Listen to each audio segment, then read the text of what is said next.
The biggest mistake you can make in quant section is In DLR section, 90% is easy if you follow this. CAT does not have 3 sections. CAT actually has 4 sections. Sir first one मैं तो आज guarantee के साथ कह सकता हूँ कि एक क्वांट बेस्ड पजल के सामने आने वाला है Okay. डेफिनेटली तीनों स्लॉट्स के अंदर Okay. This is the must. और लास्ट ईयर का अगर एनालिसिस देखें हम, बच्चों को ये ध्यान रखना होगा कि हमें 22 में से 22 अटेम्प्ट नहीं करना। बच्चे जाते हैं कि मुझे सब कुछ आना चाहिए क्वांट के अंदर, बच्चे ईगो पे ले लेते हैं कई बार। और वैसे भी स्टूडेंट के बीआरसी में अच्छा स्कोर लाना तो भूल ही जाना, unless you love one thing and that is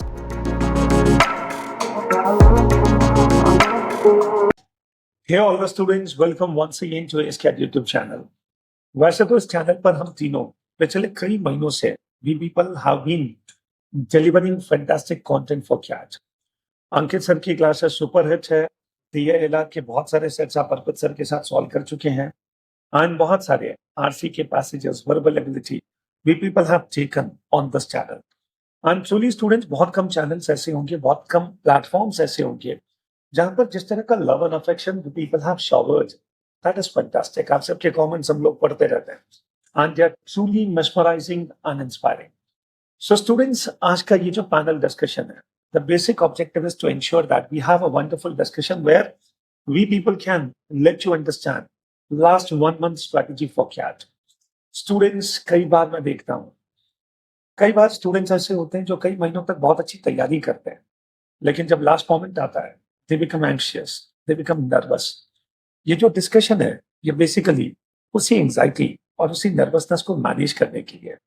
and कई बार स्टूडेंट्स को पता नहीं चलता है, कारण CAT is not such an exam which has a very prescribed syllabus.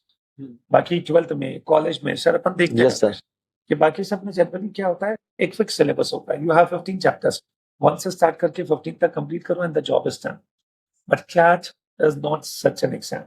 So it becomes very important for us कि हम अपनी प्रिपरेशन को कैसे स्ट्रीमलाइन करें।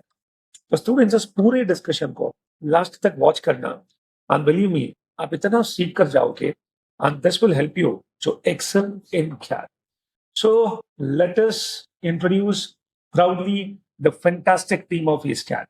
So Ankit Sharma sir, quant expert, DILR expert, Arpit Soni sir, and my name is Anil Chaudhary, your BRC coach. So sir, discussion start करते हैं। Yes, sir. Yes बताइए कहाँ से स्टार्ट करें। Sir, I am also confused कि कहां से इस कन्वर्सेशन को स्टार्ट करें, but let's start with this point sir. जैसे कि सर आपको भी सर 23 इयर्स का एक्सपीरियंस है, आपने काफी स्टूडेंट्स को देखा है बनते बिगड़ते, एंड सर हम जानते हैं कि अभी हमारे पास ओनली 30 डेज ही बचे हैं। तो sir from this particular moment एक स्टूडेंट की साइकोलॉजी क्या होती है, क्या उसका एक माइंडसेट होना चाहिए ताकि वो एग्जाम को अच्छे से क्रैक कर सके? Absolutely. This becomes a very important question to start with. Generally हम लोग देखते हैं students, we people keep discussing about कि क्वांट को लेकर स्ट्रैटेजी क्या हो, VRC को लेकर स्ट्रैटेजी क्या हो। इसके तो हजारों वीडियोस आपको मिल जाएंगे, बट किसी भी एग्जाम को अगर क्रैक करना है तो which is the most important thing, उसे कई बार हम लोग मिस कर देते हैं। सबसे पहले तो स्टूडेंट जो people do understand, CAT does not have 3 sections. CAT actually has 4 sections. अरे सर ये क्या कह रहे हो, क्या CAT का पैटर्न इस बार चेंज हो रहा है क्या? Not at all. जब मैं कहता हूँ कि CAT में 4 सेक्शंस हैं, पहला section BRC, second section DILR, the third section quantitative aptitude, and जो चौथा इनविजिबल सेक्शन है, that test the psychological balance of the student. और ये जो टेस्ट है ये सिर्फ CAT के 2 घंटे में नहीं होगा। स्टूडेंट्स डू अंडरस्टैंड, ये जो टेस्ट है ये हर सेकेंड अब से लेकर CAT तक होने वाला है। जब आप कोई मॉक देते हो, कई बार आपको लगेगा आपका स्कोर बहुत अच्छा हुआ है, और कई बार स्टूडेंट्स आपको लगेगा आपका जो स्कोर है that is below expectation. But you people should understand everything is the part of the game. Arpit sir, Ankit sir, 23 years पहले जब मैं एक स्टूडेंट था, एक्चुअली 2003 में मैंने सबसे पहले CAT पढ़ाना स्टार्ट किया। उसके पहले 2 साल I was preparing for CAT। जब आप किसी एग्जाम से अटैच होते हो ना स्टूडेंट्स, तो काफी मेहनत करते हो, और मेहनत करने के बाद भी जब मॉक में बहुत अच्छा स्कोर नहीं आता, तो कई बार ऐसा होता है कि हम लोग बहुत लो फील करते हैं, बहुत डिसअपॉइंटेड फील करते हैं। मुझे लगता है CAT की तैयारी करते समय कम से कम 5-7 बार तो मैं रोया हूँ। ओके, अच्छा उस समय आप देखोगे ऑनलाइन तो होता नहीं था, हाँ, हाँ। तो हर संडे को एक मॉक होता था, और हम लोग किसी कॉलेज में, किसी प्रोमाइसेस में वो इंस्टीट्यूट मॉक कंडक्ट करते थे, हजारों बच्चे हम लोग पहुंचते थे, और जिस दिन अगर आपका मॉक का पेपर बिगड़ गया, तो आप ये मान के चलें स्टूडेंट्स, जिस दिन अगर आपका मॉक का पेपर बिगड़ गया, तो मान के चलें स्टूडेंट्स कि उस दिन आंखों में आंसू होते थे। आज मैं हॉस्टल में रहता था, उस दिन मेस में फेस्ट होता था, बहुत अच्छी मिठाई भी बनती थी, बट क्या मजाल है कि आप लंच कर लो। ये इसलिए होता था because I was very much attach with CAT. अगर स्टूडेंट्स कैट की तैयारी करते समय 2-4 बार आपकी आंखों से आंसू नहीं आए ना, दैट मीन्स अब तक कैट से अपन अटैच नहीं है। तो एनीवे स्टूडेंट्स, ये सब कुछ होगा, but at the same time you people will have to understand one thing, कुछ भी हो जाए, हमें अपने साइकोलॉजिकल बैलेंस को बनाकर चलना है। हमें स्टूडेंट्स सिर्फ इमोशनली इस पेपर की प्रिपरेशन नहीं करनी है, प्रैक्टिकली देखना है कि अगर मैं स्कोर नहीं बढ़ा पा रहा हूँ तो what is the reason for that, and हमें अपनी तैयारी को माइक्रो लेवल पर लेकर जाना। जैसे कल जो रिजल्ट आया इलेक्शन का हरियाणा में, मैं कई सारे एनालिसिस पढ़ रहा था सर, ये कहा गया कि ये बीजेपी के माइक्रो मैनेजमेंट की सक्सेस थी। तो मुझे लगता है स्टूडेंट्स भी अगर अपनी प्रिपरेशन को थोड़ा सा माइक्रो लेवल पर लेकर जाएगा, एक एक क्वेश्चन के लेवल पर, कि गड़बड़ कहाँ हो रही है, मैं स्कोर क्यों नहीं बढ़ा पा रहा हूँ, am I not able to understand the question, क्या मैं ऑप्शंस को कंपेयर नहीं कर पा रहा हूँ। तो आई थिंक अगर अपन प्रैक्टिकली अपनी वीकनेसेस को आइडेंटिफाई करते हुए इम्प्रोवाइज करेंगे और बिल्कुल साइकोलॉजिकली अपने आप को स्ट्रॉन्ग बनाते हुए, ओके, आई थिंक क्या जैसे एग्जाम को क्रैक करना becomes easier. Sir, yes sir. आपका क्या एक्सपीरियंस क्या था सर? सर पहले अंकित सर का एक्सपीरियंस जानते हैं, देन दूसरे सेक्शंस के बारे में बात करते हैं। चलो डन। तो बच्चों, अब अपन बात करने वाले हैं क्वांट के बारे में। Yes sir, please. Sir QA section की अगर बात करें, काफी स्टूडेंट्स पजल रहते हैं, काफी टेंस रहते हैं, क्योंकि बहुत सारे फॉर्मूलाज है, सिलेबस काफी वास्ट है। तो स्टूडेंट्स को ये बात समझनी पड़ेगी कि सिलेबस जितना भी वास्ट है, कंप्लीट फॉर्म में हमें कवर करना है, लेकिन हमें पीएचडी नहीं करना है। कई बच्चे लग जाते हैं, मैथ्स अच्छा है, अच्छे बैकग्राउंड से थे, आईआईटी की प्रिपरेशन किया था उन्होंने ना, कुछ बच्चे आईआईटियंस भी है जो तैयारी कर रहे हैं हमारे साथ, तो वो पीएचडी करने लगते हैं। मतलब किसी भी टॉपिक को वो इस लेवल तक पढ़ लेते हैं जितना रिक्वायरमेंट नहीं है। फॉर एग्जांपल अलजेब्रा की बात करूं या फंक्शंस की बात करूं, कुछ ऐसे टॉपिक्स है जो कि जिनके ऊपर पूरी बुक है, लेकिन फंक्शन एक टॉपिक है हमारे पास। यही अगर बात करें, अगर हायर स्टडीज में एमएससी वगैरह आप जब करते हैं तो पूरी फंक्शन की बुक होती है, तो वो पूरा नहीं पढ़ना है हमको। तो बच्चे काफी ये सर, सॉरी मैं रोक रहा हूँ, लेकिन students just point is to be noted, हमें मैथ्स में क्वांट में पीएचडी नहीं करनी है, हमें केवल कैट को लेकर कंफर्टेबल होना है। और इसके लिए बहुत इंपॉर्टेंट है, तो you people have to understand कि कितना स्कोर लाने पर, कितने क्वेश्चंस करने पर क्या परसेंटेज हम लोग निकाल सकते हैं। तो anyway sir, yes please carry on. 22 questions होने हैं सर, और लास्ट ईयर का अगर एनालिसिस देखें हम, बच्चों को ये ध्यान रखना होगा कि हमें 22 में से 22 अटेम्प्ट नहीं करना।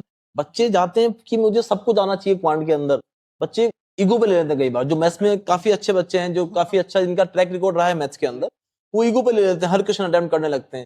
हाउएवर मॉक्स वगैरह में जब अटेम्प्ट करते हैं तो अपनी स्ट्रेटेजी वो प्लान कर लेते हैं, लेकिन मेजर गलती जो करते हैं बच्चे कि क्वांट के अंदर किसी भी टॉपिक को लेकर बहुत सीरियस हो जाते हैं। कुछ अच्छा लगा topic, like for example numbers, तो नंबर्स काफी वास्ट सिलेबस है ना, 30-35 आवर्स लग जाते हैं प्रिपेयर करते वक्त। तो बच्चों को क्या होता है कि नंबर से प्यार हो जाता है। नंबर सिस्टम इंटरेस्टिंग, हाँ इंटरेस्टिंग भी है सर, लेकिन और नो डाउट डायरेक्टली या इनडायरेक्टली आपको पूरी क्वांट में हेल्प करेगा, लेकिन डायरेक्ट क्वेश्चन उसका कितना मिलने वाला है। मैं ये नहीं कह रहा हूं कि आप नंबर्स को कवर ना करें, नंबर्स की सारी प्रॉपर्टीज आपको पता होनी चाहिए, बहुत अच्छी कमांड होनी चाहिए, लेकिन इतनी प्रैक्टिस हम कर लें कि रिमाइंडर्स के क्वेश्चन सुबह से लेकर शाम तक सॉल्व करते जा रहे हैं, अगले दिन फैक्टर्स के क्वेश्चन कर रहे हैं, तो ये बहुत ज्यादा, क्योंकि रिसेंट ईयर का पैटर्न देखें तो 1 या 2 क्वेश्चन आपको नंबर से मिलने हैं, और कभी कभी एक भी नहीं मिल रहा है। पिछले कुछ एक टाइम आया था सर, 17 से लेकर 21-22 तक 5 साल में एक भी क्वेश्चन नंबर से नहीं पूछा गया था। रिसेंट ईयर में पूछा गया है, एक क्वेश्चन आपका पूछा जाता है किसी स्लॉट के अंदर। तो इतना ही प्रिपरेशन हो, वास्ट सिलेबस है, अच्छे क्वेश्चंस करें, पीवाईक्यूज कर लें, थोड़े हायर लेवल क्वेश्चन कर लें। बट सर अब आप देखो, जैसे फॉर एग्जांपल अब ऑलमोस्ट 35-40 डेज, 1 मंथ का टाइम जो भी बच्चों के पास बचा है, अब इसमें स्टूडेंट्स की स्ट्रैटेजी क्या हो। जैसे मैथ्स के अपन जब बात करते हैं क्वांट की, तो अलजेब्रा हो गया, अर्थमेटिक हो गया, ज्योमेट्री के भी क्वेश्चंस आते हैं, मॉडर्न मैथ्स। हम जैसे मैं भी कॉमर्स का स्टूडेंट था, तो मैथ्स को लेकर थोड़ा सा कंसर्न कॉमर्स के स्टूडेंट्स में तो रहता ही है। बिल्कुल सर। और स्पेशली अलजेब्रा के जो क्वेश्चन एक्स और वाई और इक्वेशन लिखते ही तो जितनी आती है वो भी चली जाती है। तो सर बिल्कुल सर। तो देखो, अलजेब्रा, अर्थमेटिक और ज्योमेट्री मेजर आपकी 3 सेक्शन होने, इन्हीं का वेटेज सबसे ज्यादा होना है, क्योंकि इन 3 सेक्शन से आपको ऑलमोस्ट 18 to 19 क्वेश्चंस मिल रहे हैं आउट ऑफ 22 क्वेश्चंस। जो बाकी 2 सेक्शन आपके बचे हैं, नंबर्स नो डाउट आपका हेल्प करता है पूरे क्वांट सेक्शन में, लेकिन क्वेश्चन एक होना है, 1 या 2 क्वेश्चन। और मॉडर्न मैथ्स अगर किसी बच्चे की मैथ्स बहुत अच्छी नहीं है तो क्या वो पूरा नंबर सिस्टम छोड़कर चला जाए? स्किप ना करें कुछ भी, क्योंकि स्किप करने से क्या होता है सर कि बहुत इजी क्वेश्चन भी होता है कई बार किसी भी टॉपिक से। तो मैं हमेशा यही सजेस्ट करता हूं कि सिलेबस में जो भी है उसमें स्किप कुछ ना करें। हाउएवर कुछ टॉपिक अगर आपकी स्ट्रेंथ नहीं बन पा रहे हैं तो उसमें एक्सट्रीम लेवल तक ना जाएं, लेकिन बेसिक्स कवर करें। फॉर एग्जांपल मॉडर्न मैथ्स का बहुत इजी क्वेश्चन आपको कैट 2023 में पूछा गया है। Okay. 3 स्लॉट में केवल 1 क्वेश्चन पूछा गया था आपको स्लॉट 1 के अंदर, वो बिल्कुल बेसिक्स के ऊपर था। तो एक बच्चा जो मॉडर्न मैथ्स को बिल्कुल ग्राउंड लेवल पर कवर करके गया है, बिल्कुल बेसिक कवर करके गया है, वो भी वो क्वेश्चन को कर लिया था। तो बेसिक्स तो आपको हर टॉपिक के पता होनी चाहिए, लेकिन हर टॉपिक का आप इतना एक्सट्रीम लेवल कवर करें जितना आप अर्थमेटिक का कर रहे हैं या अलजेब्रा का कर रहे हैं, हर सेक्शन का। मतलब मॉडर्न मैथ्स में आप 40-45 घंटे पढ़ रहे हैं, उसको उतना जरूरत नहीं है। बेसिक आप कवर करें, कुछ पीवाईक्यूज कर लें। मॉडर्न मैथ्स का मतलब आप कौन से चैप्टर्स की मेन बात कर रहे हैं इसमें? Permutation and combination and probability. तो इनके क्वेश्चंस बहुत ही क्वेश्चंस तो इतने हाँ उलझाने वाले भी होते हैं, और अगर थोड़ा टफ क्वेश्चन हो गया तो आपसे वैसे भी सॉल्व नहीं होना उस टाइम फ्रेम के अंदर। मैं आपको डिमोरलाइज नहीं कर रहा हूँ स्टूडेंट्स, फिजिबल हमको होना पड़ेगा, प्रैक्टिकली हमें सोचना होगा कि अगर मॉडर्न मैथ्स मैंने 40-45 आवर्स पढ़ लिया है, पूरा कंटेंट मैंने पढ़ लिया है, लेकिन अगर क्वेश्चन ही कुछ ऐसा फ्रेम हो गया है तो उस 40 मिनट में फ्रेम नहीं हो पाएगा आपसे। क्योंकि मैटर तो ये कर रहा है ना सर कि मुझे कितना आता है, ये मैटर नहीं कर रहा है मैं मेरे 40 मिनट में कितना अप्लाई कर पा रहा हूँ, 40 मिनट में कितने क्वेश्चन सॉल्व हो पा रहे हैं, मैटर वो कर रहा है। तो हमें एग्जाम ओरिएंटेड सोचना होगा सर। हमारी पूरी प्रिपरेशन इस तरह से फ्रेम हो कि जो सबसे इंपॉर्टेंट सेक्शंस हैं, अर्थमेटिक आप कंप्लीट फॉर्म में कवर करिए, अच्छे लेवल के क्वेश्चन कवर। मुझे लगता है कॉमर्स और ह्यूमैनिटीज के बच्चे भी 10th तक हाँ, पढ़ते ही हैं। और बच्चे उसी में कंफर्टेबल होते हैं सर, बच्चे बहुत ज्यादा कंफर्टेबल होते हैं अर्थमेटिक्स। कॉन्सेप्ट्स होते हैं कि मेजरली जो कैट के क्वेश्चंस है मेजरली क्वांट में उसी से 9 to 10 क्वेश्चंस आपको अर्थमेटिक से मिल जाते हैं सर, 8 to 9 या 8 to 10 क्वेश्चन बोल सकते हैं। लास्ट टाइम शायद थोड़ा सा वेटेज हाँ, लास्ट टाइम अलजेब्रा वापस से थोड़ा अलजेब्रा बूम कर गया था, बिल्कुल सर। तो 8 to 9 क्वेश्चन अर्थमेटिक के थे, तो हम वही 8 to 10 मान के चलते हैं इस साल के लिए भी। अलजेब्रा के 6 to 7 क्वेश्चन, और एक स्लॉट में तो 8 क्वेश्चन आ गए थे अलजेब्रा के, तो बच्चे काफी मतलब परेशान थे 2023 में। Even we people believe that students, देखो कैट वैसे तो बहुत ही प्रेडिक्टेबल एग्जाम है बिकॉज हर चीज फिक्स है। जो सेक्शंस का नंबर ऑफ क्वेश्चंस भी यूं मान के चलो पिछले 3-4 सालों से ऑलमोस्ट फिक्स है। आज हर सेक्शन में कितना टाइम देना वो भी फिक्स है। But now you people have to understand one thing, हो सकता है कभी अर्थमेटिक का वेटेज ज्यादा हो, कभी अलजेब्रा का वेटेज ज्यादा हो, तो थोड़ा बहुत पहले से एक माइंडसेट बना के चलना कि ऐसा ही होगा, तो I think even that can be disastrous. Be ready for any kind of paper, but one thing is very clear कि बहुत बड़ा कोई ड्रामेटिक चेंज होगा, we don't expect. Yes sir, yes. तो अगर अर्थमेटिक और अलजेब्रा अर्थमेटिक दो चीजें अगर बहुत अच्छे से स्टूडेंट्स कवर करें क्योंकि बच्चों को समझ में आ जाता है अर्थमेटिक काफी इजीली, मतलब बच्चे समझ पाते हैं क्योंकि डेली लाइफ में देख रहे हैं, परसेंटेज हो गया, प्रॉफिट एंड लॉस हो गया, वो बाय डिफॉल्ट जो बच्चे प्रिपेयर नहीं कर रहे हैं वो भी डेली लाइफ में अप्लाई कर रहे हैं, तो इससे हम फैमिलियर होते हैं। लेकिन अलजेब्रा की जो सीरीज है, हाँ बिल्कुल सर, मैं उसी पे आ रहा हूँ। सर की जो अलजेब्रा की सीरीज है स्टूडेंट्स, अगर अभी भी अलजेब्रा को लेकर कॉन्फिडेंस नहीं आया हो ना, it is our guarantee, it is our guarantee कि उस सीरीज को कंप्लीट करना, आपका जो कॉन्फिडेंस और जो जीरो से कॉन्फिडेंस बनेगा, that is going to be outstanding. आप इन वीडियोस के नीचे में आपके कमेंट्स पढ़ता रहता हूं, भगवान मानते हैं आपको स्टूडेंट्स। काफी अच्छा रेस्पॉन्स रहा है सर अलजेब्रा के अंदर, और वही अपन ने कवर किया है जो रिलेवेंट है, उससे ज्यादा बच्चों को जाने की जरूरत नहीं है। प्रैक्टिस क्वेश्चंस हमने क्लासरूम में ही सफिशिएंट कर लिए, तो जो बच्चे अभी प्रिपेयर कर रहे हैं, प्रिपरेशन करना शुरू कर रहे हैं, या फिर शुरू तो अगर शुरू कर रहे हैं काफी लेट हो जाएगा, लेकिन जो बच्चे प्रिपेयर कर रहे हैं अभी काफी क्लासेस कवर कर चुके हैं, उनके लिए बहुत ज्यादा उनको परेशान होने की जरूरत नहीं है कि कहां से नए क्वेश्चन करें। वहां तक जो हमने कवर किया है, पीवाईक्यूज भी कवर कर लिए हैं, हायर लेवल क्वेश्चन भी किए हैं, कैट में जो एक्चुअल लेवल पूछा जा रहा है उसके कुछ नए क्वेश्चन सॉल्व किए हैं, तो वो अलजेब्रा आपके लिए सफिशिएंट होने वाला है।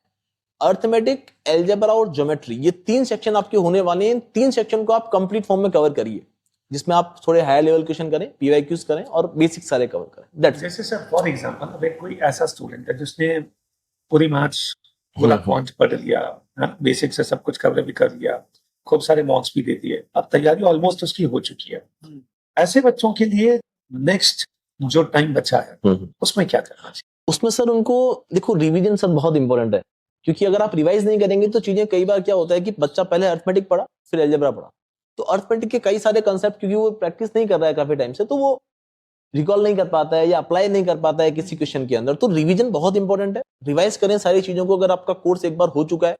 इसके अलावा कुछ नए क्वेश्चन अटेम्प्ट करना, टॉपिक वाइज नए क्वेश्चन अटेम्प्ट करना, वही आपके थॉट प्रोसेस को डेवलप करेगा। और कैट एग्जाम में सर ऐसा नहीं है कि डायरेक्ट क्वेश्चन आया, फॉर्मूला अप्लाई कर दिया, आंसर आ गया। जब तक बच्चा सोचना नहीं सीखेगा, जब तक उसका वो थॉट प्रोसेस नहीं होगा कि नए क्वेश्चंस को कैसे अटेम्प्ट किया जाए, तब तक वो कैट एग्जाम में अच्छा नहीं करेगा सर। केवल फॉर्मूला वाइज पढ़ लेना या पैटर्न देख लेना कि ऐसा होता है तो ऐसा करना होता है, आंसर आ जाता है, ऐसा नहीं होता है सर कैट में। एब्सोल्युटली। कैट में बहुत सारे बच्चे जिनका एक मेथोडिकल अप्रोच होता है, उनके लिए CAT becomes a tough exam. अब क्या हम लोग देखते हैं कि स्कूल्स में जनरली क्या होता है, एक कॉन्सेप्ट बता दिया, उसी पर फिर सारे क्वेश्चंस भेजते हैं, but CAT is not like that. And CAT में आप किसी पर्टिकुलर क्वेश्चन को किसी पर्टिकुलर चैप्टर से लिंक भी नहीं कर पाओगे। कोई भी क्वेश्चन 3-4-5 चैप्टर्स के यस सर, बिल्कुल बिल्कुल। तो अभी लास्ट ईयर ज्योमेट्री के साथ अलजेब्रा का कंसेप्ट यूज हुआ था, अर्थमेटिक के क्वेश्चन के साथ एपी जीपी एचपी वाले कंसेप्ट यूज हुए थे। तो आप ऐसा स्किप नहीं कर सकते हो कुछ भी ना। तो ये 3 सेक्शन तो मेजरली आपको बहुत कंप्लीट फॉर्म में कवर करने हैं, अर्थमेटिक, अलजेब्रा और ज्योमेट्री। ये मोस्ट कंप्लीट फॉर्म में अगर आपकी कवर है, अब आपको प्रैक्टिस करना है, बहुत सारा नए क्वेश्चन सॉल्व करने हैं। प्रैक्टिस करते वक्त आप थोड़े टफ क्वेश्चन लें, थोड़ा आपको चैलेंज देते हैं, आपको सोचना सिखाते हैं, है ना, कि कहाँ गलती कर रहा हूँ, और अच्छा कहीं ये कंसेप्ट शॉर्टेज तो नहीं है, या मेरा ही कोई कंसेप्ट मुझे पता है वो मैं अप्लाई नहीं कर पाया ना। क्योंकि चैलेंजिंग क्वेश्चन करने से सर दिमाग डेवलप होता है सर, थॉट प्रोसेस डेवलप होता है। एक ही पैटर्न वाइज क्वेश्चन करना आपको कहीं ना कहीं पीछे ले जाता है। सर एक क्वेश्चन मेरे माइंड में आ रहा है कि सर अभी अराउंड 30 डेज ही लेफ्ट है, अब बच्चे कहीं ना कहीं सिलेबस को ऑलमोस्ट कंप्लीट कर चुके हैं, they are trying to revise the topics. तो सर इस समय उनको कितने मॉक्स टारगेट करने चाहिए इस नेक्स्ट 1 मंथ के अंदर, ताकि उनकी प्रिपरेशन को एक अलग बूस्ट मिले? नेक्स्ट 1 मंथ में उन्हें अप टू 10 मॉक्स, क्योंकि बहुत सारे मॉक्स तो वो दे चुके होते हैं। 10 मॉक्स अगर आप क्वांट की पर्टिकुलर बात करूं, सेक्शनल अगर आप दे रहे हो तो सेक्शनल भी आप 10 मॉक्स अगर आपने दिए हैं क्वांट के, तो वहां से आप क्या बिल्कुल अच्छा एनालिसिस कर पाते हो कि अपने वीक एरियाज पता पड़ पाते हैं कि अर्थमेटिक के कुछ क्वेश्चंस नहीं हो पाते हैं। तो वहां वो एनालिसिस करना बहुत जरूरी है। मॉक टेस्ट देने का फायदा तभी होना है जब आपने एनालिसिस किया है। तो जहां आपने गलतियां किया है, जो स्टूडेंट्स एनालिसिस पर जितना टाइम देना चाहिए, हाँ उतना नहीं देते। मतलब एक 2 घंटे का टेस्ट, मैं जब स्टूडेंट था 2 घंटे का टेस्ट, मतलब कम से कम 5-6 घंटे मुझे लग जाते थे उस पूरे पेपर के एनालिसिस में। और मान लो कोई क्वेश्चन मैथ्स का ऐसा है जो मैं सॉल्व नहीं कर पाया, तो वहीं पर हाथों हाथ वापस कॉन्सेप्ट को रिवाइज करना। तो यही सर फॉर्मूलेज भूल जाते हैं, कभी कभी कॉन्सेप्ट्स क्लिक नहीं कर पाते। तो आई गेस एनालिसिस, बिल्कुल सर, बिल्कुल।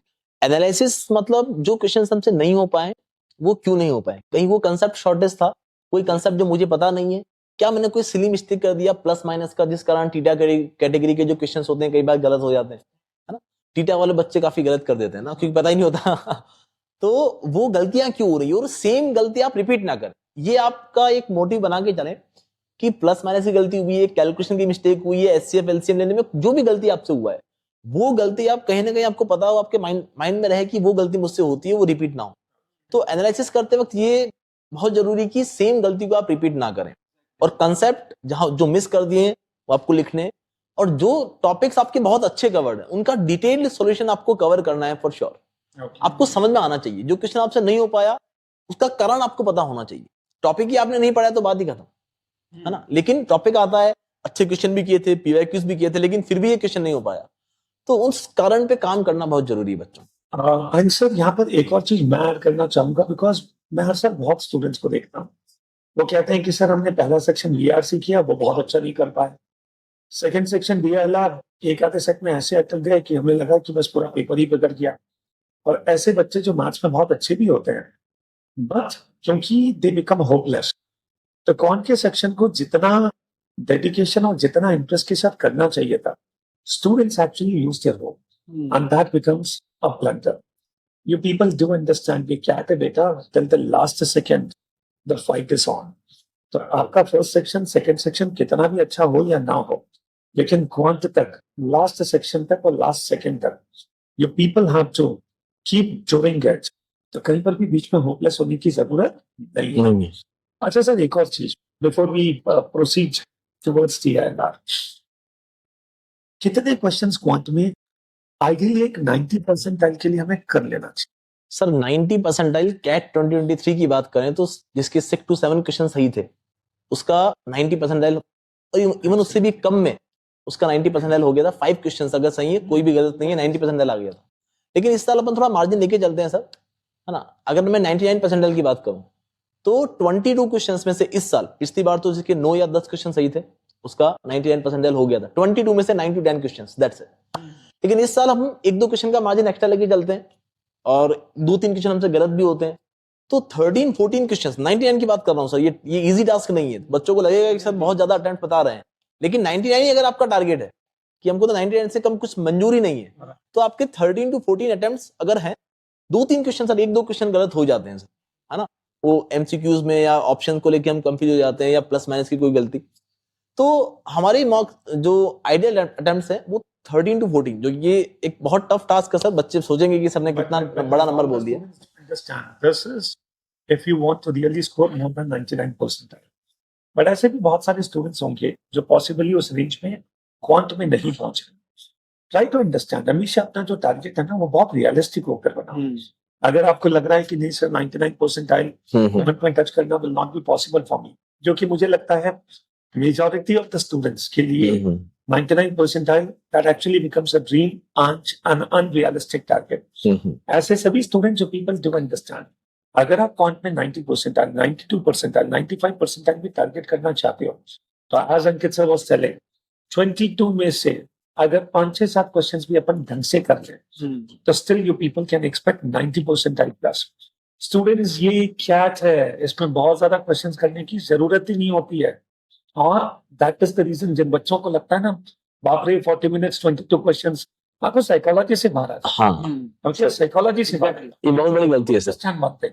हमें 40 मिनट्स में 22 क्वेश्चंस देखनी नहीं है, मुझे 40 मिनट्स में 7-8 क्वेश्चंस दिखाओ। तो अगर आप बहुत अच्छे हो, मुझे 40 मिनट्स में 12-13 क्वेश्चंस दिखाओ, और अच्छे हो तो 14-15। इससे ज्यादा तो प्रैक्टिकली पॉसिबल हो पाता है। और जैसे स्टूडेंट्स आप अपना प्रेशर रिलैक्स करोगे, you will see like the things will actually improve for you. कई बार बहुत बड़ी टारगेट लेकर चलते हैं और उसकी वजह से एंजाइटी बढ़ जाती है। प्लीज स्टूडेंट्स, अपने आप से बहुत एक्सपेक्ट मत करो। ओके, जो तैयारी कर रखी है, be confident and just do it. Okay, आप तो बस कोशिश करो कि हमें किसी क्वेश्चन में अटकना नहीं है। And the moment you read the question, try to have a gut feel कि मैं इसको कर पाऊंगा या नहीं। और वो जो गट फील है ना, that plays the most important role. तो मैं भी कॉमर्स का स्टूडेंट था, फर्स्ट टाइम जब मैंने क्लास दिया तो मैं थोड़ा सा कैजुअल अप्रोच ही था। बट अच्छा, that was the first time कि एमसीक्यू का कोई टेस्ट में दे रहा था। मुझे लगा सर एमसीक्यूज में कौन सी बड़ी बात, गुड मार्क करेंगे आ जाएगा। लेकिन जब पहली बार रिजल्ट आया, आई रियलाइज बॉस ऐसा होता नहीं है। And then I became damn serious. और उसके बाद even despite not being a math student in 11th and 12th, I scored fairly very good in maths. चलिए डिस्कशन को आगे बढ़ाते हैं students, and now we people are going to discuss about. Sir आप चलें? बिल्कुल सर, बिल्कुल। ये डीआईएलआर सेक्शन को लेकर डिस्कशन करते हैं सर। ये आल्सो फिर लास्ट में कुछ और इंटरेस्टिंग और इंपॉर्टेंट टिप्स हम लोग देंगे। Yes, over to Arpit sir, DILR. Yes sir. Sir देखा जाए, जैसा आपने बताया कि CAT is a predictable exam, but still I feel that DILR is the most unpredictable section. चले 3-4 सालों में सबसे टफ अगर कोई आ रहा है सेक्शन, वही सर। तो लास्ट, हाँ, डीएलआर एक्चुअली सर देखा जाए तो डीएलआर हमेशा से मॉडरेट से डिफिकल्ट की रेंज में वेरी करता है। ओके, एंड सर कोविड से पहले से पैटर्न अलग था, लेकिन कोविड के बाद इन्होंने 4 सेट्स कर दिए, तो टोटल 20 क्वेश्चंस हमारे सामने आते and we are given with 40 minutes, जो कि स्टैंडर्ड टाइमिंग है। अब सर कई बार बच्चों के अंदर मिथ होता है कि सर 20 क्वेश्चंस हमें करने, या सर हमें पूरा ही अटेम्प्ट कर से वही गलती जो वही सर जो बच्चे क्वांट्स में और पीआरसी में भी एग्जैक्टली करते ही। बट सर अगर मैं सच बताऊं, जो डेटा इंटरनेट पे भी अवेलेबल है उसके हिसाब से देखा जाए तो सर सिर्फ एक सेट सॉल्व करने पर 90 परसेंटाइल मिल जाता है। वन सेट जिसमें 5 क्वेश्चन। ओके। और सर मेरे को लगता है जितना स्टूडेंट्स मेरे को फॉलो करते हैं यूट्यूब पे, जिस तरह से उनकी प्रेपरेशन चल रही है यूट्यूब पर भी, एक सेट सॉल्व करना सर 40 मिनट्स में is not a big game. देखा जाए तो सर 5 मिनट में set selection and the remaining 35 minutes में एक सेट को सॉल्व, डिफिकल्ट भी सॉल्व हो सकता है। अपन तो इजी की बात भी नहीं कर रहे, 35 मिनट्स में एक डिफिकल्ट सेट भी सॉल्व किया जा सकता है if you are practising lot of. और सबसे students, you people should note one thing, ये जो चारों सेट्स होते हैं ये कोई इक्वली टफ होते हैं ऐसा बिल्कुल नहीं है। कई बार मतलब Yes, मेरा जो अभी तक का एक्सपीरियंस है DILR को लेकर, 4 में से यूं मान के चलें एक बहुत ही टफ होगा, 2 अच्छे होंगे, एक फिर भी मैनेजेबल होगा। यस सर, तो जो स्टूडेंट लॉजिक में बहुत अच्छा नहीं है, आई गेस वो अगर सेलेक्ट कर ले तो काम हो सकता यस सर, डेफिनेटली। सर एक मैंने मेजर चेंज जो डीआरआर के सेट्स में ऑब्जर्व किया है रिसेंट ईयर्स के अंदर, सर कोविड के पहले जो सेट्स होते थे वो कहीं ना कहीं थोड़े से लेस मैथमेटिकल होती थी, उसमें न्यूमेरिकल वैल्यूज थोड़ी कम आती थी। लेकिन अगर अपन लास्ट 2-3 साल की अगर कैट डीएलआर सेक्शन को अगर ऑब्जर्व करें, वो सर क्वांट बेस्ड पजल्स थोड़े से इन्होंने इंक्रीज कर दिए। है। एब्सोल्युटली। और सर एक और खास बात, अब स्पेसिफिक कोई डीआई का टॉपिक नहीं आता है, लाइक कंप्लीट कोई लाइन चार्ट का क्वेश्चन नहीं आएगा। It will be mixed with some other topic as well, like line chart with arrangement. अब इससे होता ये कि पजल होता आसान है, लेकिन वो 2 टॉपिक्स मर्ज होते हैं तो वो डिफिकल्ट बन जाता है। Tricky This becomes very important. All the students numerical logic that is going to play the most important role. तो इसीलिए अच्छा सबसे अच्छी बात है बना इसे numerical logic that does not mean कि उसके लिए कोई बहुत अच्छी मान नहीं नहीं नहीं sir, basics of mathematics like sir percentages ratios का नॉलेज होना अगर वो है तो सर वो टैकल कर लेगा एस्पिरेंट। तो स्टूडेंट्स क्वांट का नॉलेज तो आपको अच्छा होना ही चाहिए, क्वांट बिना कुछ नहीं होगा कैट में। Yes yes. तो एनीवे तो सर ये बोलना चाहते हैं कि मेरा एक section and sir if I talk about the syllabus of DLR section, तो ये अनडिफाइंड है ना, इनकी वेबसाइट पे अवेलेबल है कि यही पर्टिकुलर टॉपिक्स है। बट जो पास्ट ईयर एनालिसिस करें तो कुछ टॉपिक्स है कि बहुत इंपॉर्टेंट है, लाइक गेम्स एंड टूर्नामेंट्स के सेट्स हो गए, अरेंजमेंट पर based venn diagrams, routes and networks, quant based puzzle most important. ये जो टॉपिक्स है इनके सेट्स हमें अराउंड 15 सेट्स हमें हर टॉपिक के करने चाहिए। सो अभी भी नहीं। जो टाइम आप बचा है उसमें इतने सेट सर नहीं सर, ये मैं बता रहा हूँ उनके लिए कि अगर उन्होंने कवर नहीं किए इतने सेट्स, क्योंकि ये 15 सेट से आइडिया लगता है कि टॉपिक क्या है, हो रहा है कि ओवरऑल टॉपिक क्या है। अगर सर 30 डेज की बात करूं, नेक्स्ट 30 डेज, सो तो मैं 2 लेवल पे डिवाइड करता हूं पूरी preparation. Okay okay. So first is for Students now Yes. this is going to be very important for DIR. So first category जो अच्छे टाइम से प्रिपरेशन कर रहे हैं, जिनको अराउंड 6 मंथ्स हो चुके हैं, Okay. सर मैं तो उनको कहता हूँ बस नेक्स्ट मंथ पूरे सिर्फ मॉक्सी प्लान करो, बिकॉज सर सिलेबस तो अनडिफाइंड है, जितने मैक्सिमम सेट्स करोगे उतना बेटर। बस सर कई बार जो बहुत ज्यादा सेट्स अपन करते हैं और बच्चे देखते हैं Yes, चलते sir. हुए रहते हैं सर सेट उठाया नहीं हुआ, सेट उठाया नहीं हुआ, तो कॉन्फिडेंस बहुत शैटर हो जाता है सर। और DILR में जितना कॉन्फिडेंस शैटर होता है ना, इसके लिए क्या करना? सर मेरे को लगता है कि DLR is very similar to cricket. Okay actually sir जैसे क्रिकेट में एक स्पॉन्टेनियस हमें एक्शन वेरी इंपॉर्टेंट है, similarly DLR is more about spontaneous problem solving. अभी सर स्पॉन्टेनियस वाला गेम ये बाद में आता है, पहले हम एक अच्छा प्रॉब्लम सॉल्वर बने, तो उसके लिए हमारी एक अच्छी प्रैक्टिस होना बहुत इंपॉर्टेंट है कि अपन ने मैक्सिमम सेट सॉल्व किए। एंड सर खास बात ये कि सर मैं तो कहता हूँ पहले जो 300 सेट्स होते हैं उनमें तो अपने आप को जज करना ही नहीं चाहिए, बिकॉज उसमें तो सर अपन सीख रहे हैं, उसी में ही जज करेंगे कि मैं तो खेलने आया हूँ अभी जज करूँ, नहीं, अभी तो प्रैक्टिस वाला टाइम, अभी तो हमें वो स्किल्स सीखनी कि कैसे हम इस क्वेश्चन को, इस सेट को और अच्छे से अप्रोच कर सकते हैं। जब वो चीज हम उस पर मास्टरी अचीव करते कि हम अच्छे प्रॉब्लम सॉल्वर बन चुके, देन गेम आता है सर सिलेक्शन का। तो कई बार सर स्टूडेंट्स गलत सेट उठाएंगे तो उनसे सॉल्व नहीं होगा। अब सर सेट सिलेक्शन को लेकर प्रॉब्लम आती है कि सर कौन सा सेट मेरे लिए है, कौन सा नहीं है। अगेन बच्चा सर सबसे पहला काम क्या करता है, उनके बैकएंड में क्या चलता है मैं बताता हूँ। उनके सामने जैसे ही डीएलआर सेक्शन आता है, उस सेट को रीड करते करते मन में ये सोचने लग जाते हैं कि इसको सॉल्व कैसे करें, जो कि ये नहीं होना चाहिए टास्क। पहले ये होना चाहिए कि इस पूरे प्रॉब्लम स्टेटमेंट में कितने वेरिएबल्स इन्वॉल्व है, क्या एक टॉपिक मेरे सिमिलर जो मैंने पढ़ा उससे सिमिलर है या नहीं। जब उसको सेट को जज नहीं करोगे अच्छे से, जब उसको थोड़ा सा एनालाइज नहीं करोगे कि सेट कहना क्या चाहता है, तब तक उसको सॉल्व करना इज नॉट एक प्रॉपर स्ट्रेटेजी। जब चारों सेट्स अपन ने 5-7 मिनट में अच्छे से एनालाइज करे, पता लगा कि हाँ सर ये सेट इजी लगता है बिकॉज इसमें वेरिएबल्स भी कम है, तो सर सिलेक्शन तो सर अच्छा होगा, तभी जाके डीएलआर का गेम सॉर्टेड होगा। Otherwise sir DLR is again make or break section for the CAT exam. Absolutely. Sir, when we talk about DILR, तो एक तो डेटा इंटरप्रिटेशन आ गया, एक लॉजिकल रीजनिंग आ गया।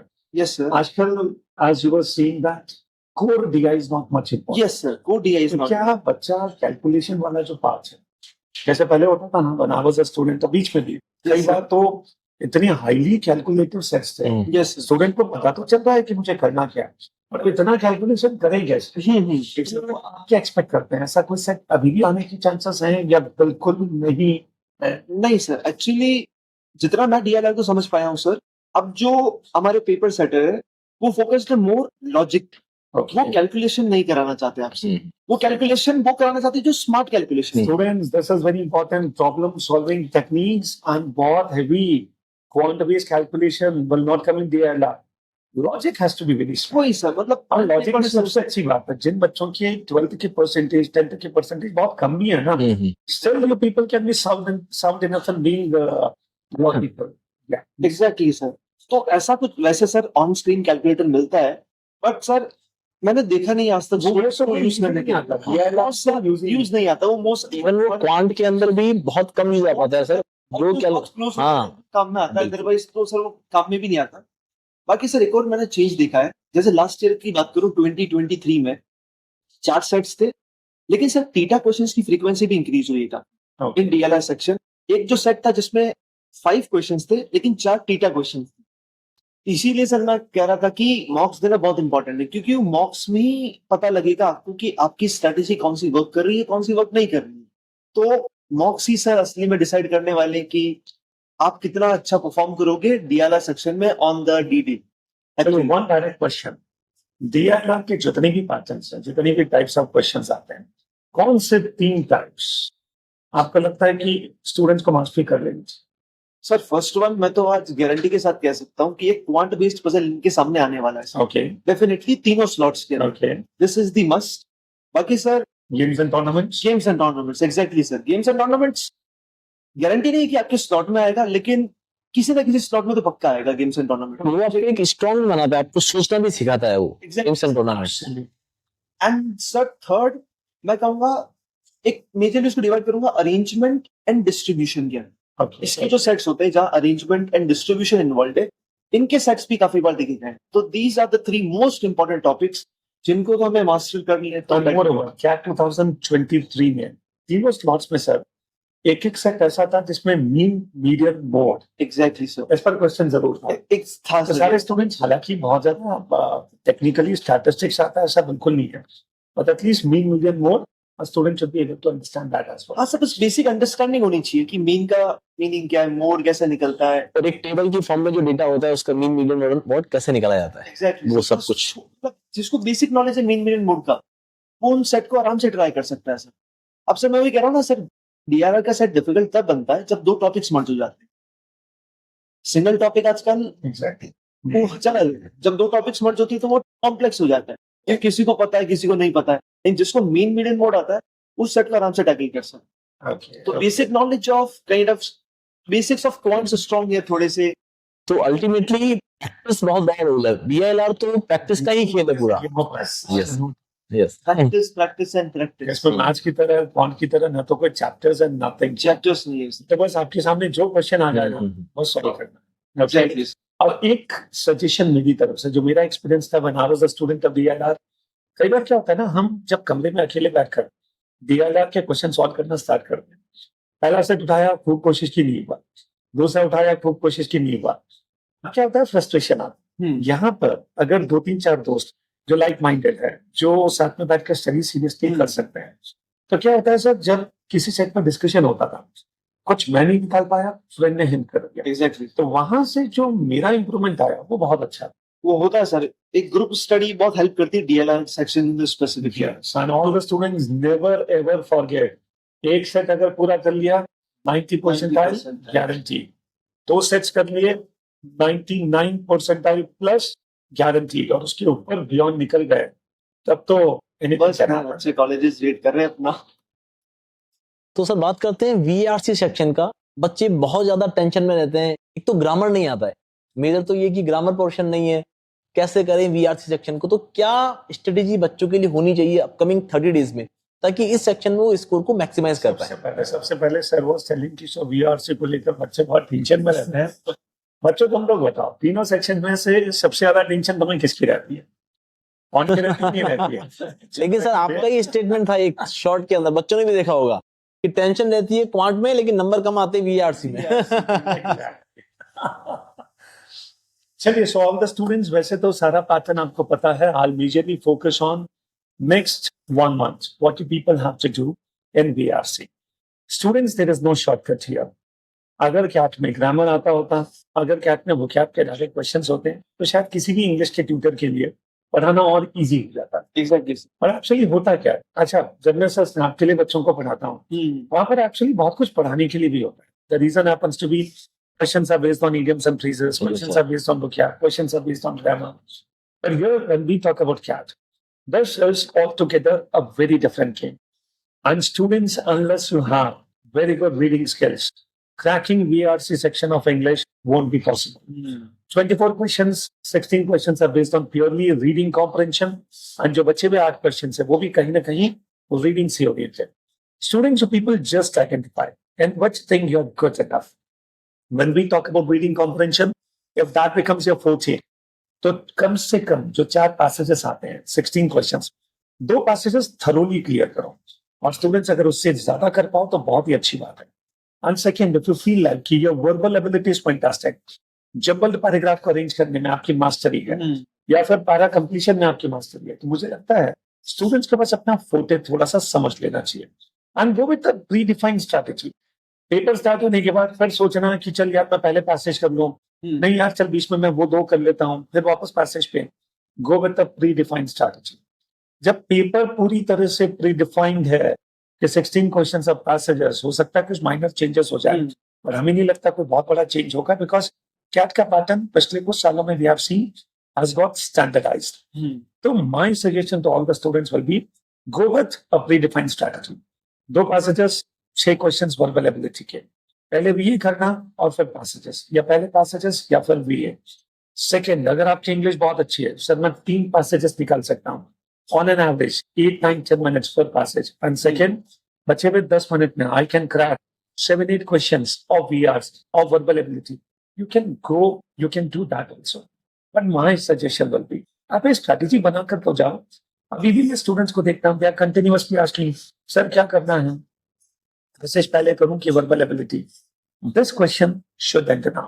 अभी तक तो स्टूडेंट्स आपको समझ में आ जाना चाहिए. अगर अभी भी समझ में नहीं आ रहा, अगला 1 हफ्ता 3-4 मॉक्स दो, सारे स्ट्रैटेजीज को अडॉप्ट करो एंड डिसाइड कि which is working for you. So that is the first thing. Yes. Okay sir एक बहुत बड़ा सिमिलर डाउट जो डीएलआर में था कि सेट को जज करना थोड़ा डिफिकल्ट होता है. सिमिलरली सर आरसीज को जज करना भी डिफिकल्ट होता है कि which RC is best for me or not. तो कैसे जज करें सर एक आरसी को? देखिए, इसका जो बेस्ट तरीका होता है, जिस तरह से डीआईएलआर में स्टूडेंट्स 4 सेट्स होते हैं, उसमें से 2 मैनेजेबल होते हैं, एक एक्सट्रीमली टफ होता है. Same is the case with RC also. आप ये मान के चलो स्टूडेंट्स की 4 जो आरसी के सेट्स हैं, उनमें से एक सेट एक्सट्रीमली टफ होगा, 2 ठीक ठाक मैनेजेबल होंगे और एक बहुत इजीली मैनेजेबल होगा, चूवेबल होगा. स्टूडेंट्स, सबसे बेस्ट तरीका, you people have to see what is the nature of the questions. कई बार क्वेश्चंस प्योरली फैक्ट ड्रिवन होते हैं, कई बार क्वेश्चंस इंटरप्रिटेशन बेस्ड होते हैं. जो इंटरप्रिटेशन बेस्ड क्वेश्चंस होते हैं, वहां पर आंसर निकालना थोड़ा सा टिपिकल होता है. एंड मोरओवर, किसी भी आरसी में सर सबसे इंपॉर्टेंट जो रोल प्ले करता है, that is the topic of the RC. हमने कई बार बच्चों को देखा है, इंग्लिश बहुत अच्छी थी, but they were not well acquainted with the topic of the passage. तो अगर ऐसा कोई पैसेज आ जाए जिसके टॉपिक के बारे में पहले से बहुत ज्यादा नॉलेज नहीं है, जैसे for example psychology, sociology, philosophy, science and technology, ये 3-4 मेजर एरियाज हैं. अगर आपकी मास्टरी इनमें से किसी एक पर नहीं है, for example sir philosophical passages मैंने आज तक कभी नहीं पढ़े, तो जैसे आप किसी पैसेज को उठाओ, read the first 3-4 lines and the moment you understand sir ये टॉपिक तो बिल्कुल डिफरेंट होने वाला है, I will not be able to handle it, I believe that, बस उस पैसेज को वहीं पर स्किप कर दो. एंड जैसे ही फर्स्ट पैराग्राफ को पढ़ते हैं, कट फील आता है, नहीं सर लैंग्वेज मैनेजेबल है और टॉपिक भी आई एम कंफर्टेबल विद. तो मुझे लगता है इस तरह से हम लोग डिसाइड कर सकते हैं which RC should be taken. Okay sir, अभी आरसीज में तो सर एमसीक्यूज वाले क्वेश्चंस आते हैं, तो उसमें सर जज करना थोड़ा इजी है, एलिमिनेट करके अपन पता लगा सकते हैं कि अपना आंसर क्या होने वाला है. But if I talk about some theta questions like जो पैराजंबल्स है, ऑड वन आउट्स है, यहाँ सर आंसर सही होने के चांसेस बहुत कम होते हैं, बिकॉज छोटा सा पैकेट चेंज या एक नंबर ऑर्डर थोड़ा चेंज हो गया तो वहां 0 मार्क्स। तो सर क्या लगता है इस पे बेट खेलना सही है पैराजम्बल्स पे? सर पिछले 3-4 सालों से जो कैट का पैराजम्बल्स का जो पैटर्न है, जनरली 4 सेंटेंसेस लेवल बहुत टफ नहीं। मतलब मेरा तो ये सजेशन है कि स्टूडेंट्स को ये ट्राई करना चाहिए। आज सबसे इम्पोर्टेंट, अगर स्टूडेंट्स को लगता है कि नहीं अभी भी एक्यूरेसी नहीं बनती है, पेस कैट पर अभी मैंने काफी सारे सेशन सिर्फ इसी पर लिए। अगर एक बार स्टूडेंट्स उनको देखें, इतनी प्रैक्टिकल हैक्स मैंने इतने ट्रिक्स मैंने बताए कि कैसे वो प्रोनाउंस को फोकस करके, कंजंक्शंस पर फोकस करके we people can manage to get the correct answers. Students देखो, सबसे पहले ना किसी भी सेक्शन में अगर अच्छा स्कोर करना, आप है ना रिलैक्स होना सीखो। आप वीआरसी का जिस तरह का सेक्शन है, आप बहुत टेंशन देखिए, नर्वस होकर अगर आप कि नहीं मुझे करेक्ट आंसर निकालना है, इस ओवरवेलमिंग एटीट्यूड के साथ बैठोगे ना, you not be able to. और माइंड इज जीनियस, आप उसे मौका तो दो क्रिएटिवली आंसर देने का। तो मेरा सजेशन है, yes verbal ability is manageable. Okay, and sometimes that is even better than solving RC passages. Sir जो रिमेनिंग 30 डेज है, अब इसमें एक इंडिविजुअल एस्पिरेंट को कितने मॉक्स प्लान करने चाहिए ताकि उसकी प्रिपरेशन एक अच्छी लेवल की और हो जाए? Yes, मुझे लगता है जैसे अंकित सर ने बोला था यस सर। कि अगर अगले कुछ दिनों में अपन मैक्सिमम 10 मार्क्स और दे दें, तो जॉब इज डन। और जब मैं 10 मार्क्स की बात करता हूँ, ये CAT all India open mock CAT test series 10 marks है, ये आप दे दो, डिटेल सॉल्यूशंस एनालिसिस प्रॉपर्ली कर लो, the job is done. English में students people try to understand, अब अलग से कोई कॉन्सेप्ट्स नहीं है। What is more important is आपकी बस प्रैक्टिस होती रहनी चाहिए। और ऐसा भी नहीं है, मैं कई बार स्टूडेंट्स को देखता हूँ, अभी कल भी किसी स्टूडेंट का फोन था कि सर मैं दिन के 5-6 पैसेजेस कर रहा हूँ, फिर भी इम्प्रूवमेंट नहीं आया। फिर मैंने 10-10 पैसेजेस करना स्टार्ट किया, फिर भी इम्प्रूवमेंट नहीं। आई चूज मी, हम सबसे पहले नंबर ऑफ पैसेजेस को कम करें। स्टूडेंट्स एक मैथ है कि जितनी ज्यादा मैं पैसेजेस करूंगा, जितनी ज्यादा घंटे में इंग्लिश में बैठूंगा, उससे इम्प्रूवमेंट आएगा। इंग्लिश इज अ की, बीआरसी इज अ की, जहां पर आपको बहुत क्रिएटिव भी होना चाहिए, आपका माइंड रिस्पॉन्सिव भी होना चाहिए, और इसमें भी लॉजिकली डॉट्स को कनेक्ट करना, that plays a very important role. सबसे पहले स्टूडेंट्स माइंड को रिलैक्स रखना सीखो। दिन में जिस दिन आप मॉक दो, मॉक का एनालिसिस ढंग से करो, और उसके साथ 2 पैसेजेस कैजुअली पूरा टाइम लेकर, जहाँ कोई टाइम का प्रेशर नहीं, आराम से बैठे हैं, पढ़ रहे हैं, उसको डिकोड कर रहे हैं, क्वेश्चंस के आंसर्स दे रहे हैं। Keep doing that and students try to understand. मैं कई बार देखता हूँ बच्चे पूछते रहते हैं, सर क्या अभी भी ऑन एसेस पढ़ना चाहिए, क्या अभी भी बुक पढ़नी चाहिए? तो मेरा सजेशन है, don't go for that kind of reading now. हाँ, रिलैक्स होने के लिए अगर आप कर रहे हैं तो that's okay, otherwise focus more on reading and solving passages। 10 marks full length, इसके बीच में कभी कभी आप सेक्शनल टेस्ट भी इंग्लिश के दे सकते हैं। और बीच बीच में दिन के 2-3 पैसेजेस, बस 10-12-15 क्वेश्चंस वर्बल एबिलिटी के, if you keep doing, I think students that is sufficient. बस ये करते चलो, I guess the game is super. Sir VRC section में मॉक्स को कैसा एनालिसिस किया जाए? मॉक का जो एनालिसिस है बहुत इंपॉर्टेंट है, लेकिन बच्चे समझ ही नहीं पाते हैं कि वीआरसी में क्या एनालिसिस करें। तो नहीं, ये एक चैलेंज होता है, बिकॉज क्वांट में तो फिर भी चलो पता चल जाता है, एक एक क्वेश्चन को अपन पढ़ लें, बिल्कुल सर, जो आंसर गलत हुआ तो what is the reason for that. ये स्टूडेंट्स, और सबसे इंपॉर्टेंट वीआरसी की मॉक की एनालिसिस में पेशेंस बहुत चाहिए। और लर्निंग क्या मिलती है अपन को? Yes absolutely. सबसे पहले तो students, when you do the analysis, you just try to understand कि आपके क्वेश्चंस का सिलेक्शन प्रॉपर था या नहीं था। कहीं मैंने गलत पैसेज तो नहीं ले लिया, कहीं जो पैसेज मुझे लेना चाहिए वो मैंने मिस तो नहीं कर दिया, और अगर मैंने मिस किया तो what is the reason for that. तो मेरा पहला सजेशन तो ये होगा कि सिलेक्शन प्रॉपर हुआ या नहीं हुआ, आपके वो एनालिसिस जरूर करो। सेकंड, क्या ऑर्डर ऑफ द क्वेश्चंस, क्या स्ट्रैटेजी प्रॉपर थी, did I start with a proper strategy, क्या उसमें भी कुछ चेंज करने की जरूरत थी या नहीं थी। So that becomes the second point of analysis. Third, जो क्वेश्चंस मेरे गलत हुए, जैसे मैंने कोई पैसेज उठाया, अब उसके 4 क्वेश्चंस मैंने अटेम्प्ट किए, उसमें से 3 तो मेरे करेक्ट थे और 1 गलत हुआ, तो वो भी अपन समझें कि आखिर उसका रीजन क्या था। जो स्टूडेंट 3 करेक्ट आंसर दे सकता था, वो चौथा भी तो करेक्ट कर सकता था, तो उसको एनालिसिस करें। क्या मैंने पैसेज में किसी पॉइंट को मिस कर दिया, क्या मैंने अपनी तरफ से कोई एजम्पशन यूं ही ले लिया, कि मैंने ऑप्शंस को बहुत क्लोजली कंपेयर नहीं किया. तो this is what a student should always look for. And इसके अलावा जो पैसेज में टच नहीं कर पाए उसे एक प्रैक्टिस पैसेज की तरह हमको सॉल्व कर लेना चाहिए.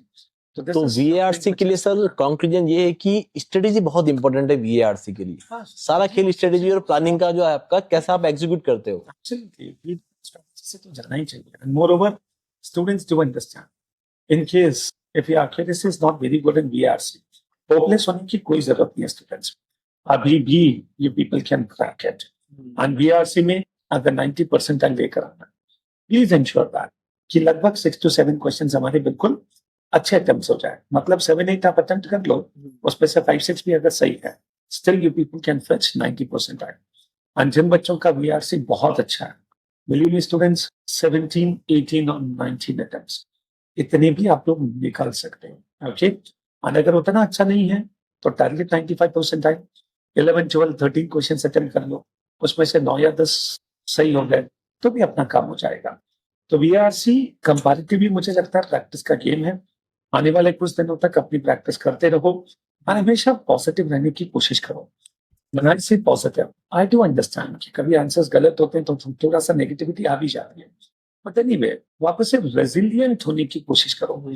सक्सेसफुल होना है ना, consistency and resilience. Resilience, this is the most important keyword. So sir एक और क्वेश्चन है सर मेरे अच्छा, दिमाग में okay. सर कि on 5th of November we know that admit cards Yes, sir. are going to be out and sir अब सभी कैंडिडेट्स को अपना अपना स्लॉट भी अलॉट हो जाएगा. एब्सोल्युटली. तो सर उनको अपने जो अपकमिंग मॉक्स है उसी टाइम स्लॉट में शेड्यूल करने चाहिए या वो किसी भी टाइम शेड्यूल करें? और सबसे पहले इस पर अंकित सर का ओपिनियन ले लेते हैं. सर मेरा ये मानना है कि अगर आपको पता पड़ चुका है कि आपका टाइम स्लॉट ये होने वाला है, 8 to 10 आपका एग्जाम हो रहा है ना, या 12 to 2 हो रहा है, तो आपको उसी टाइम स्लॉट में मॉक देने चाहिए एक बार एडमिट कार्ड आ जाने के बाद, ताकि क्या हमारा माइंड प्रिपेयर रहता है, मेंटली हम प्रिपेयर रहते हैं और कहीं ना कहीं कॉन्फिडेंस आ जाता है कि इस टाइम स्लॉट में मैंने काफी सारे दे रखे हैं, यूज टू हो जाता है बच्चा. और जो बच्चे ऐसा नहीं करते हैं, वो मालूम पड़ा कि डेली वो 2 to 4 सोते हैं दिन में, या फिर जो भी है लेट उठते हैं, 8 to 10 टाइम फ्रेम में वो अच्छा नहीं कर पाते हैं, या फिर उस एक बर्डन बच्चे के ऊपर होता है. तो इसीलिए हम क्या करने वाले हैं, हमें उसी स्लॉट में कम से कम 5 मॉक्स अटेम्प्ट कर लेने चाहिए जो हमारा टाइम मिला है हमको. सर VARC के लिए भी इसमें कुछ नहीं, मुझे लगता है जब अपन फुल लेंथ मॉक लेते हैं तो yes I do agree with Ankit sir, but थोड़ा सा ओपिनियन मेरा डिफरेंट भी है.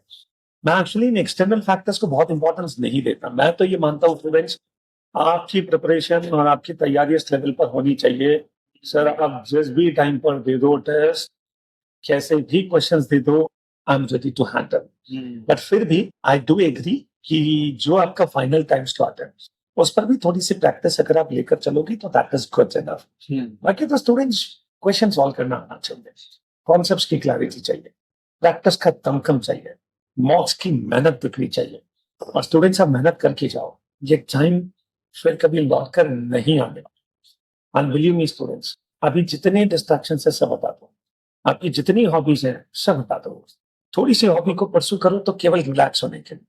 अभी आपके दिमाग में केवल कैट, केवल MBA, केवल बी स्कूल कि मैं कैसे इसको क्रैक करूं. ऐसी कंपनी में रहने की कोशिश करो where people are actually preparing for CAT. तो जब आप ये करोगे, believe me students, law of attraction will work for you. आपके लाइफ में CAT से रिलेटेड बहुत अच्छी चीजें होने लग जाएगी. And students enjoy this period. Do remember, success does not lie at the end of the road. It lies along the road. तो जिस दिन मेरा CAT का रिजल्ट आया, मैं मानता हूं कि वो रिजल्ट भी it's a criteria of your being successful. Eight the same time don't forget, मैंने CAT की तैयारी को कितना एंजॉय किया, ये भी तो एक क्राइटेरिया है. स्टूडेंट्स CAT की तैयारी को एंजॉय करो. जब आप मॉक देते हो ना, मजे से दो, इंटरेस्ट से दो. बहुत कई बार हम ओवरवेल्म हो जाते हैं कि वहां पे मुझे मॉक देना, 3-4 दिन बहुत तैयारी, माइंडसेट कुछ नहीं, कैजुअल हो जाओ. दिन लिया चल यार आज क्या बैठे हैं, क्या पढ़ाई करें, चल ऐसे मॉक. तो अगर अपन इस अप्रोच के साथ चलेंगे ना स्टूडेंट्स, आप CAT निकाल दोगे और जो रिजल्ट आएगा वो आपकी एक्सपेक्टेशन से बहुत अच्छा आएगा. Sir final yes sir. Yes, sir. Request कहते हैं बिल्कुल की तरफ से. So all the students who are taking CAT 2024 from the complete team और जब मैं एस चैट की बात करता हूं, ये 3 जो दिख रहे हैं टीम वो नहीं है, इसके पीछे जो नहीं दिख रहे हैं उनका भी कंट्रीब्यूशन है। तो एस कैट की पूरी टीम की तरफ से जितनी भी कैट एस्पिरेंट्स हैं, ओमेट्स एस्पिरेंट हैं, उन सबको wishing you all a very very all the best. See you soon.